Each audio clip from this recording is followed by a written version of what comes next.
Bueno, muy buenos días. Aquí estamos nuevamente en este otro encuentro. Bueno, la finalidad de este videíto de hoy es retomar un poco lo que venimos trabajando sobre lo que es metodología científica. Ustedes ya leyeron la ficha número 5 de la página 233, ¿sí? Que está esa ficha en una actividad anterior, en la sección, me parece que era la actividad 5, en la sección, bueno, después les confirmo, pero es la ficha que la vamos a ver ahora igual en el PowerPoint y la vamos a leer todos juntos, pero me refiero que es una actividad que ustedes ya hicieron cuando tuvieron que explorar el libro y buscar allí algún tema que a ustedes les interesara, algo que quisiesen investigar, o por curiosidad, por inquietud, y ustedes me tenían que presentar hipótesis, ¿sí? Ahora la vamos a revisar nuevamente a esa ficha, y ustedes también realizaron una experiencia, ¿sí? Yo les pedí, en este caso, relacionada con el agua.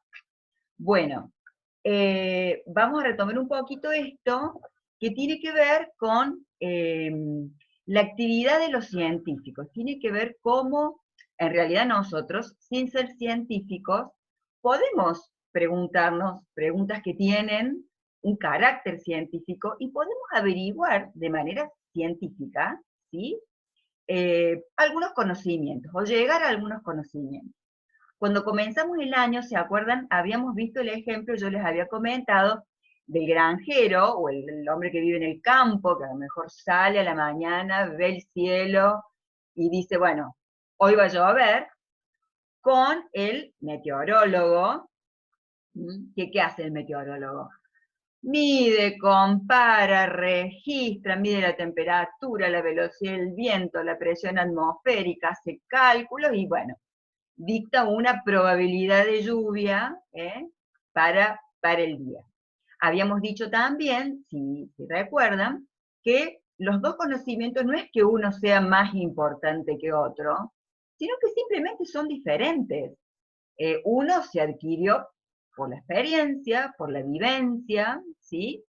Y otro con metodología científica. ¿Mm? Simplemente son diferentes. Creo que inclusive habíamos comentado que a veces quizás es más certero el hombre de campo que el cálculo que hace el meteorólogo. ¿Mm? Entonces, no es que sea uno más importante que otro, o uno más es más válido sí uno que otro para la ciencia, pero en realidad, para nosotros, ciudadanos comunes, ¿sí? En realidad son diferentes, ¿eh? No es que sea uno más importante que otro. Bueno, volvamos a la ficha, ¿sí? ¿Se acuerdan? Acá planteaba lo que son las preguntas investigables. ¿Se acuerdan? Aquellas preguntas que las podemos llevar a poner a prueba o llevarlas a un laboratorio para ponerlas a prueba. Cuando yo doy una respuesta, ¿sí? Fíjense, cuando yo digo, esto ocurre a causa de, me juego por una respuesta, por una causa de ese proceso, de ese fenómeno, de lo que sea que me estoy preguntando o investigando, ahí lo que estoy haciendo es formulando una hipótesis. Una hipótesis es una respuesta o una explicación a esa pregunta. Y se redacta como una afirmación. Si vamos acá al ejemplito en la columna, fíjense, acá primero se formularon una pregunta, ¿sí? Investigable. Teniendo en cuenta los conocimientos previos, lo que se sabe. Acá, por ejemplo, plantea, ¿de qué depende la cantidad de agua que se evapora? Bueno, entonces, luego doy una respuesta posible. Esa es la hipótesis. Digo, la cantidad de agua que se evapora depende de la superficie expuesta al sol. Esa es una hipótesis, ¿sí? Cuando yo respondo o explico en forma afirmativa, me juego por una respuesta.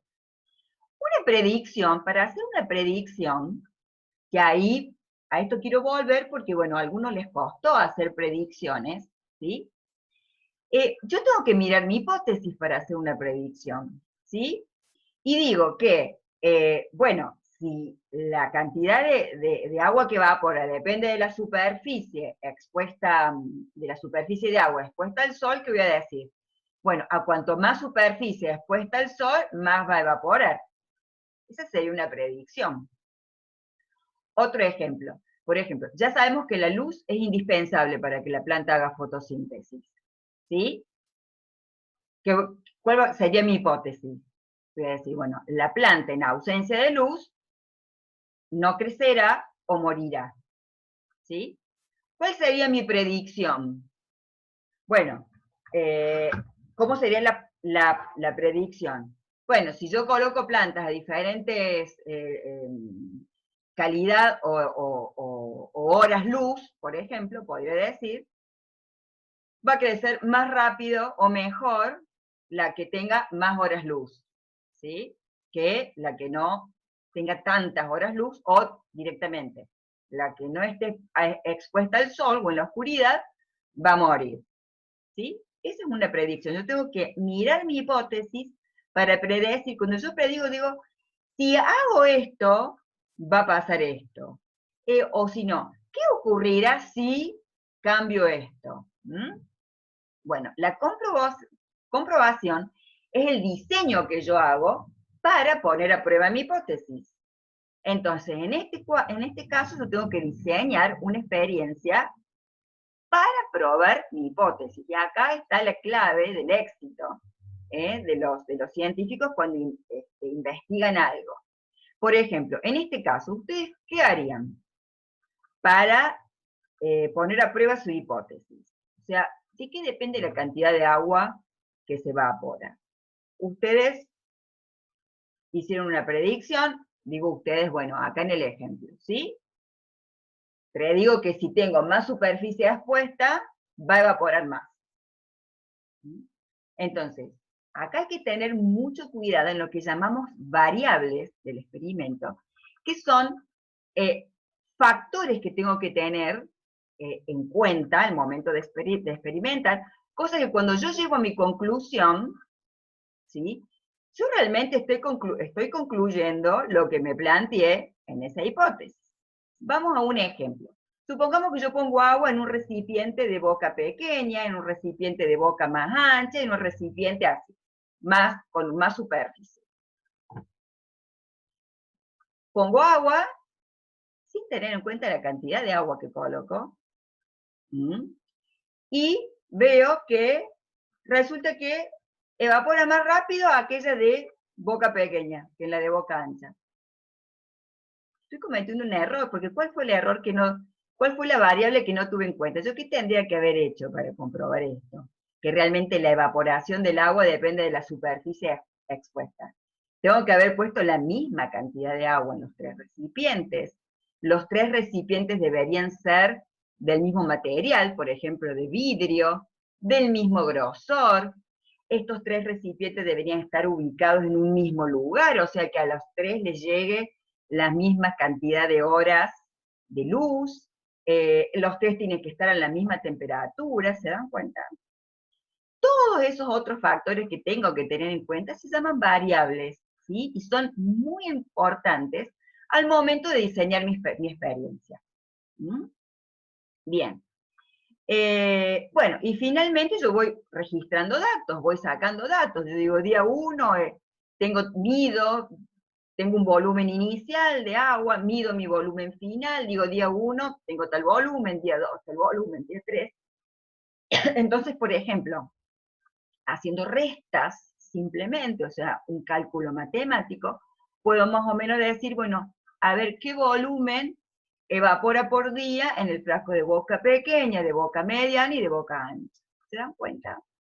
Entonces es muy importante, cuando diseño una experiencia, tener en cuenta otros factores que llamamos variables. ¿Sí? Bueno, cualquier duda que quede sobre esto, como siempre, consultan por la mensajería del aula virtual. Bueno, y ahora vamos a retomar un poquito lo que veníamos hablando de principio de año, lo que alcanzamos a hablar en la escuela, y esos días que tuvimos de clases, sobre la ciencia. ¿Se acuerdan que habíamos dicho? Que de tiempos muy remotos el hombre siempre se preguntó sobre esos puntos luminosos en el cielo, sobre el sol, sobre las estrellas, sobre las tormentas. Imagínense todos esos fenómenos naturales que estaban alrededor y siempre quiso explicar el porqué de estos fenómenos. ¿Y cómo lo explicaban al principio? ¿Cómo explicaba el hombre en un principio? ¿Se acuerdan? A través de mitos, la filosofía, la religión. En un principio no existían los científicos, o sea, había sí un grupo de antigua Grecia, los filósofos, ¿sí? Que ellos, bueno, daban explicaciones de estos fenómenos naturales, pero desde una postura, desde el principio de autoridad, o sea, ocurre esto por esto, y la verdad es que no se discutía lo que planteaba el filósofo, pero ningún filósofo iba al laboratorio. Esto perduró durante años en la historia de la humanidad. ¿eh? Inclusive los primeros, digamos, naturalistas, los que investigaban la naturaleza, iban a los tratados de filosofía para encontrar datos acerca de la ciencia. Por ejemplo, a Aristóteles se le atribuye el primer tratado de zoología, hizo dibujos, descripciones del reino animal bastante precisos. Bueno, con el tiempo el hombre empezó a avanzar, quizás se empezó a preguntar y a cuestionar de otra manera. Ya después vamos a ver, por ejemplo, cuando veamos los seres vivos, bueno, costó mucho, digamos, en el pensamiento o en la mentalidad de la humanidad, o ese primer grupo de pensadores que dejaran atrás ese pensamiento filosófico, ese principio de autoridad, esto es así porque yo lo digo, y se empezaron a preguntar de otra manera. ¿sí? Pero si yo no observo lo que dice Aristóteles, o sea, yo no observo lo que dice otro pensador. Recién durante la época del Renacimiento es que surge un pensamiento que se empieza a oponer a estos primeros principios y el hombre se empieza a cuestionar y se empieza a despegar de los mitos, de la filosofía, de la religión y empieza a observar, a medir, a comparar, empieza lo que llamamos ciencia, propiamente dicha. Bueno, de esta manera podemos decir que el hombre realmente ha llegado a conocimientos impensables, ¿sí? Hasta el día de hoy. Bueno, todos esos procesos que llamamos es lo que realiza el científico en un laboratorio o en el campo, que observa, mide, compara, diseña experimentos, registra datos, llega a conclusiones. ¿sí? Es lo que llamamos la metodología científica. Bueno, y esto es de alguna manera el lenguaje de la ciencia. Yo ahora les voy a contar una historia que tiene mucho que ver con lo que está ocurriendo hoy, que es la historia del doctor Ignaz Philipp Semmelweis, un médico húngaro, que le debemos a él un hábito que en realidad está en nosotros desde hace mucho tiempo. Ustedes cuando han ido al jardín, por ejemplo, a nivel inicial, en su casa, la mamá, el papá les dirán permanentemente, abuelos, antes de comer, lávense las manos antes de comer, por ejemplo. Bueno, sí, alguna vez se preguntaron, algunos a lo mejor conocen esta historia, pero alguna vez se preguntaron, ¿cuándo es que los médicos, o aquellos que se dedicaban a la medicina en la antigüedad, cuándo comenzaron a lavarse las manos, como vemos que ocurre hoy, ¿sí? Y hoy, bueno, lo tenemos que hacer todos ya de una manera más prolija, ¿sí? Con solución de alcohol, ¿verdad? Creo que todos estos nuevos hábitos de higiene realmente han llegado para quedarse. Creo que va a pasar este periodo de pandemia, pero ustedes saben que estamos expuestos a muchos virus, a otras bacterias, y bueno, es la verdad un hábito, una rutina que creo que ha venido para quedarse, ¿sí? Bueno, miren un poco la imagen de este médico húngaro, el doctor Semmelweis. Miren la ropa, ¿qué les parece a ustedes? Esto es una foto. Acá les doy una ayudita, es una foto. ¿De qué época estaremos hablando? A ver, les doy unos segunditos. ¿De qué año estaremos hablando? Anoten en el cuaderno, a ver si, en la carpeta, en algún papelito que tengan ahí, a ver si aciertan, de la época que estamos hablando. Bueno, este médico húngaro trabajaba en un hospital en Viena, era obstetra, estaba en la sala de obstetricia, ¿sí? ¿Y qué ocurría en ese hospital? Ocurría que había una alta mortalidad de mujeres que llegaban al hospital, tenían a sus niños, daban a luz, y luego adquirían una fiebre, ¿sí? Una infección que se llamaba fiebre puerperal o la fiebre postparto. Ahí hay esta sí es una pintura que registra más o menos cómo era la dinámica en esa época en los hospitales. Miren lo que hoy sería un caos, ¿no? Fíjense, no utilizan guardapolvos, hay un montón de gente, hay una parturienta ahí en la cama, al lado se ve una mujer mayor que eran las matronas, que eran también las que se encargaban de, digamos, ayudar a las madres que estaban dando a luz. También era muy común en la época que no iban a hospitales, todas las mujeres, muchas vivían en el campo, afuera de la ciudad, era muy común también tener sus niños en la casa, ¿sí? Inclusive en la calle, había mucha gente que vivía en la calle. ¿Mm? Bueno, acá este es un dibujo de la época del Hospital de Viena, donde está Semmelweis ahí al final, enseñándole a sus estudiantes, ¿sí? De medicina. Bueno, ¿qué pasó? A ver, ¿acertaron acá de qué época estábamos hablando? ¿Acertaron en el año que notaron? Estamos hablando de mediados del siglo XIX, ¿sí? 1844 se registró en ese hospital de 3.157 madres que llegaron al hospital, se murieron 260. 2 años después, en el año 46, de un total similar, mueren 360, o sea, eh, mueren más. ¿Mm? Bueno, ¿qué pasaba? Semmelweis también se daba cuenta que esta mortandad no existía, no era tal, en las mujeres que tenían, por ejemplo, sus niños inclusive en la calle, en condiciones en que prácticamente tenían sus niños solas, sin poco cuidado. Entonces se preguntó, ¿cómo puede ser? ¿Cómo puede ser que en el hospital mueran más mujeres que en la calle o aquellas que tenían sus niños en la casa? Entonces se empezó a preguntar, ¿habrá algo en el alimento? ¿Algún factor en la dieta que les damos a las mujeres mientras estaban allí internadas? Se llegó a preguntar hasta por ejemplo, que era la posición de la cama, es lo que les altera y le produce o le provoca la enfermedad. También en la época era común que había sacerdotes en los hospitales y atendían o socorrían a los moribundos y hacían sonar una campanilla en el momento que, bueno, estas personas estaban en ese momento o se estaban muriendo.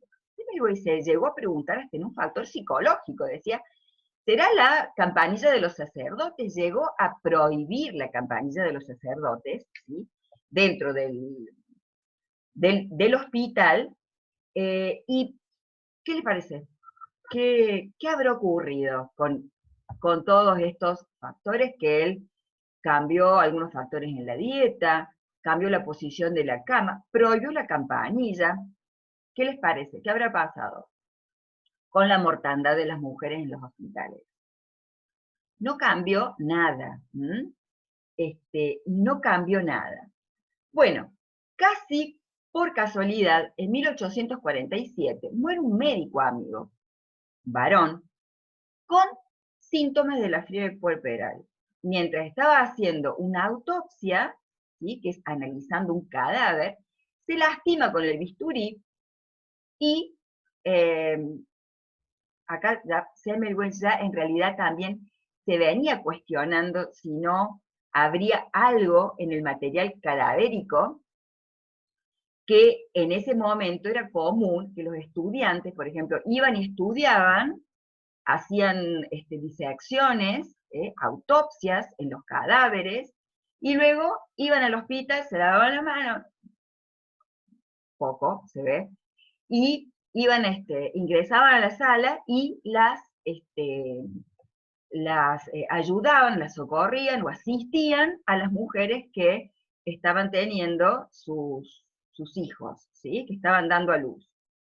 Entonces, en realidad Semmelweis ya venía pensando, observando esto. ¿Mm? Hasta que en 1847 ocurre esto. Un varón muere con los mismos síntomas de la fiebre puerperal. Entonces, en definitiva, él dice, la materia cadavérica que introduce el bisturí en la sangre es la causa de la infección. Y les voy a decir algo más. En esa época todavía no había un gran, enorme desarrollo de lo que es el microscopio, el estudio del microscopio, todavía no se tenía mucha conciencia de la presencia de agentes patógenos o agentes, no se sabía que era una bacteria o que era un virus. ¿Mm? Entonces, fíjense la importancia o el poder de observar, ¿sí? Que tiene en lo que es la metodología científica. Bueno, esa era la dinámica que existía en la época, que de alguna manera lo vimos en ese grabado, ¿sí? En esa pintura que les mostré recién. Y Semmelweis se lo plantea a sus médicos, los que tenían a cargo otras salas, ¿sí? Y no era muy aceptada su idea por sus colegas, ¿eh? Inclusive un médico, me parece que era el doctor Klein, dice, no, la muerte es porque los estudiantes son inexpertos, entonces echó a la mitad de los estudiantes de su sala, ¿sí? Y la mortalidad no bajaba, ¿no? La mortalidad no bajaba. Bueno, convencido de sus ideas, ¿qué hizo Semmelweis? Instaló, ahí está una foto del lavamanos que usó Semmelweis, que puso en la entrada de la sala de las mujeres o de las parturientas, ¿sí? Puso un cartel, hoy prohibido ingresar a la sala sin antes lavarse las manos, era una solución clorada, ¿sí? Bueno, esto ocurrió durante un tiempo, ¿sí? Les prohibió a sus estudiantes ingresar a la sala sin lavarse las manos con una solución clorada. ¿Y qué les parece que ocurrió? Ahí les puse. En 1848 la mortandad descendió un 1,2%. En 1861 escribe un libro, La etiología, los conceptos y la profilaxis de la fiebre puerperal, que dicen que en su momento fue un libro poco leído, sin embargo hoy se considera un libro muy importante, el más importante, yo diría, en lo que es la historia de la medicina. Fíjense cómo Semmelweis realmente resolvió un problema sanitario grave, muy grave, de su época, con una intervención que hoy la vemos tan sencilla, sin embargo, si nos ubicamos en esa época, a él no le resultó tan sencillo incorporar ese hábito en el hospital. Inclusive fue como poco tenido en cuenta, ¿sí? Bueno, ¿cómo muere Semmelweis? Como mueren muchos de los científicos, ¿no? Atrapados con estos mismos que ellos investigan. ¿Sí? Hay muchos casos de esto. Él también, analizando un cadáver de una persona afectada que murió por fiebre puerperal, se lastima con un bisturí, muere en un hospital, en Hungría, en un hospital destinado a enfermos mentales, muere en 1865, el 13 de agosto de 1865. Bueno, ¿les gustó la historia? A lo mejor algunos ya la conocían, pero bueno. ¿Qué vamos a hacer ahora? De acuerdo a este relato que yo les acabo de contar, y si no también ustedes pueden buscar información, ¿sí?, sobre este doctor, van a responder todas estas preguntas, ¿sí? Y me las van a mandar por el aula virtual, por escrito, ¿sí?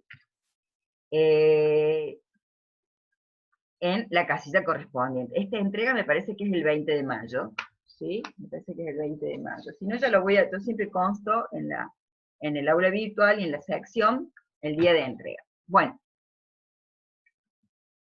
primero, me van a decir, ¿cuáles fueron las observaciones del doctor Semmelweis? Punto número 1. Punto número 2. Esto que yo les estoy pidiendo acá es lo que está en la ficha número 5 de la página 233, ¿sí? En la primera columna. ¿Mm? Estamos viendo lo mismo, pero en otro ejemplo. Ahora en lo que le ocurrió al doctor Semmelweis, ¿sí? Entonces, primero yo les pregunto, ¿cuáles fueron las observaciones del doctor Semmelweis? ¿Cuál fue la pregunta investigable que se planteó? ¿Cuáles o cuáles? ¿Sí? O si no, directamente la que resultó en la afirmación de su hipótesis, ¿sí? ¿Cuál fue su hipótesis? ¿Cuál fue su predicción? ¿Cómo comprobó o puso a prueba su hipótesis? ¿Cuáles fueron los datos que obtuvo, los registros, los resultados, ¿sí? De su investigación? ¿Y cuál fue su evaluación final? O sea, finalmente, ¿aceptó o rechazó su hipótesis? ¿Mm? Entonces, esto es lo que tienen de tarea, responder las preguntas y enviarlas por el aula virtual. Y también tienen de tarea tener ya muy en claro esta ficha número 5 de la página 233, que tiene que ver con procedimientos de la metodología científica, y ya vamos pues a empezar a analizar otras experiencias, y vamos a tratar de registrar, de reconocer, ¿sí? Estas como partes, ¿sí? De esta metodología científica. Bueno, acá cuál es la hipótesis, cuál es la conclusión, qué dato registró, porque esto es muy importante que lo tengan en cuenta, porque vamos a seguir haciendo trabajos prácticos, pero ahora desde otra mirada, desde otra mirada. Y para eso necesito que ustedes tengan muy claro, muy en claro, estas partes, ¿sí? De lo que llamamos metodología científica, ¿sí? Así que bueno, cualquier duda, ustedes saben, estoy desde la mensajería del aula virtual. Bueno, los saludo a todos y nos encontramos pronto.